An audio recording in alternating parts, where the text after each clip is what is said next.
Nou, almal kan dit doen, regtig. Almal kan dit doen. Maar weet jy wat is die waarheid?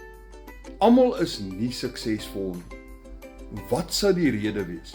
Nou, ek verduidelik dit altyd met die twee ouens wat gym toe gaan. Omdat ek self in die gym werk. Ek's 'n personal trainer en ek is 'n Suid-Afrikaanse liggaamsbouer gewees vir 'n hele aantal jare. Nou, jy kry twee ouens wat gym toe gaan. Die een, hulle begin op dieselfde dag. Die een gaan oefen elke dag. Hy kry 'n persoonlike afrigter en hy hou by sy eetplan. En dit gaan goed met hom.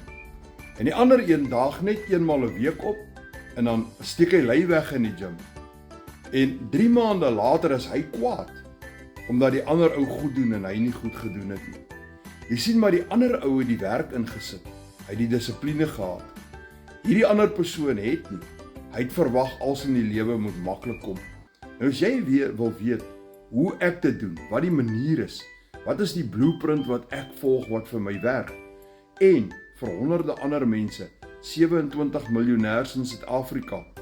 Jy kan skryf in die comments meer inligting.